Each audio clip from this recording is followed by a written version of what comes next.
तो स्टूडेंट्स अब हम सेम क्वेश्चन को करके बताएंगे आपको प्रोडक्ट मेथड से। प्रोडक्ट मेथड से आप इंटरेस्ट ऑन ड्राइंग किस प्रकार आपको कैलकुलेट करना है, आइए सीखते हैं। तो देखिए यहाँ पे आपको देखिए प्रोडक्ट और सिंपल मेथड दोनों में से कोई सा भी मेथड आप अप्लाई कर सकते हैं, तो दोनों में आंसर जो होगा सेम आएगा आपका। तो देखिए यहाँ पे पार्टनर अलग अलग डेट पे पैसा विड्रॉन कर रहा है और अलग अलग अमाउंट ही विड्रॉन कर रहा है। अगर एक जैसा इंटरवल, सेम इंटरवल्स होगा, सेम अमाउंट होगा, तो आप एवरेज ड्यू डेट मेथड से कर सकते हैं।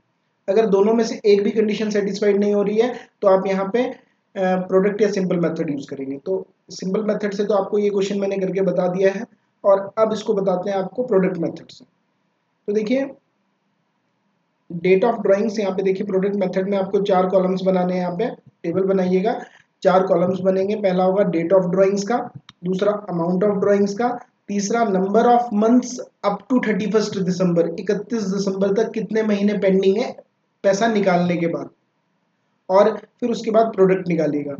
तो सबसे पहले देखिए डेट ऑफ ड्राइंग क्या है, पहली बार पैसा कब निकाला है इसने, 1 फरवरी को, कितने 4000 रुपये। 1 फरवरी को पैसा निकाला गया है और कितने पैसे निकाले गए हैं, 4000 रुपये।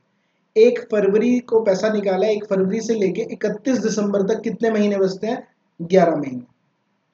और उसके बाद देखिए दूसरी बार पैसा कब निकाला है, 1 मई को, कितने 10,000 रुपये। 1 मई को पैसा निकाला है कितना, 10,000। तो 1 मई से लेके 31 दिसंबर तक कितने महीने होते हैं, 8 महीने। तो नंबर ऑफ मंथ्स में 8 महीने लिखिए।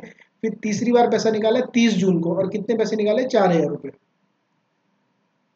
30 जून को पैसा निकाला है और कितने पैसे निकाले हैं, 4000 रुपये। और 30 जून के बाद 31 दिसंबर तक कितने महीने होते हैं, 6 महीने।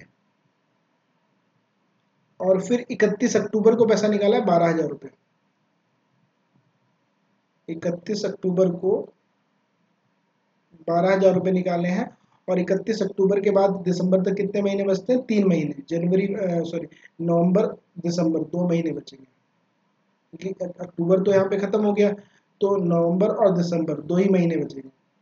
फिर लास्ट बार उसने पैसा निकाला है यहाँ पे 31 दिसंबर को 4000 रुपये। 31 दिसंबर को 4000 रुपये निकाले गए हैं, और टाइम पीरियड क्या रहेगा, 0 रहेगा, क्योंकि 31 दिसंबर को ही पैसे निकाले और 31 दिसंबर को साल यहाँ पे ईयर एंड हो रहा है हमारा, तो 0 मंथ्स बचेंगे। अब आपने क्या करना है, देखिए सिंपल मेथड में भी हम ये 3 कॉलम सेम बनाते थे, और सिंपल मेथड और प्रोडक्ट मेथड में इन 3 कॉलम्स में कोई डिफरेंस नहीं है। आपने अब ये जो 4th कॉलम है प्रोडक्ट का, ये कैसे निकालना है, जो अमाउंट ऑफ ड्राइंग्स है इसको नंबर ऑफ मंथ्स के साथ मल्टीप्लाई कीजिए, यानी बी कॉलम को सी कॉलम के साथ मल्टीप्लाई करेंगे तो प्रोडक्ट आ जाएगा।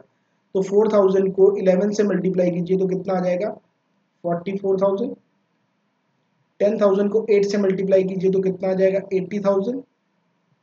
और 4,000 को 6 से कीजिए तो कितना आ जाएगा, 24,000। 12,000 को 2 से कीजिए तो कितना आएगा, 24,000। यानी कि बी कॉलम को सी कॉलम के साथ मल्टीप्लाई करना है आपको। 4,000 को 0 के साथ करोगे तो नील आएगा, और इसका टोटल कीजिएगा ना, 44,000 प्लस 80,000 प्लस 24,000 प्लस 24,000, तो ये आएगा 1,72,000 टोटल ऑफ प्रोडक्ट्स, 1,72,000। ठीक है, 1,72,000। तो अब आपने क्या करना है, इंटरेस्ट ऑन ड्राइंग्स का मैंने आपको फॉर्मूला बताया था प्रोडक्ट मेथड में। Interest on drawings equals to total of products into rate upon 100 into 1/12। मैंने बताया था कि आप मंथ्स के अकॉर्डिंग यहाँ पे 1 मंथ के अकॉर्डिंग यहाँ पे इंटरेस्ट कैलकुलेट किया जाएगा, क्योंकि हम यहाँ पे प्रोडक्ट लेके चल रहे हैं, तो इसलिए फॉर्मूले में आपको 1/12 यहाँ पे जरूर लगाना है। तो टोटल ऑफ प्रोडक्ट कितना है, 1,72,000 इनटू रेट कितना है आपका 7.5%, 7.5% क्वेश्चन में आपको गिवन है, देखिए रेट 7.5% इंटरेस्ट का रेट गिवन है, और इंटू 1/12 आपको यहाँ पे फॉर्मूले में ही यूज करना है। इसको सॉल्व कीजिएगा तो 1,72,000 इंटू 7.5% इंटू 1/12, तो 1075, that is interest on drawings. मैंने आपको पहले भी बताया था, सिंपल मेथड से कीजिए चाहे प्रोडक्ट से कीजिए, दोनों में आंसर आपका सेम आएगा। ठीक है, तो देखिए सिंपल मेथड में भी हमारा आंसर सेम आ रहा था।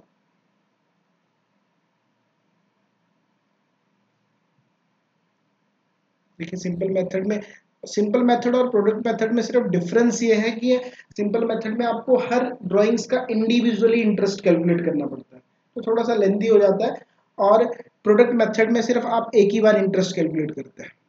ठीक है, आंसर दोनों में सेम आएगा। तो आप कोई दोनों में से जो भी मेथड आपको कन्वीनियंट लगे आप यूज कर सकते हैं। वैसे प्रोडक्ट मेथड थोड़ा सा कन्वीनियंट है, क्योंकि एक ही बार आपको इंटरेस्ट कैलकुलेट करना पड़ेगा, तो कैलकुलेशंस में मिस्टेक नहीं होंगी। सिंपल मेथड में आपको बार बार ही कैलकुलेशन करनी पड़ती है इंटरेस्ट की, तो हो सकता है कहीं पे आप गलती कर दें, तो आप यहाँ पे प्रोडक्ट मेथड को यूज कीजिए, ज़्यादा बेटर है आपके लिए। ठीक है, और दोनों में से वैसे कोई भी मेथड आप यूज कर सकते हैं। तो अब हम आगे आपको इंटरेस्ट ऑन कैपिटल के बारे में बताएंगे, इंटरेस्ट ऑन कैपिटल के क्वेश्चंस आपको करवाएंगे।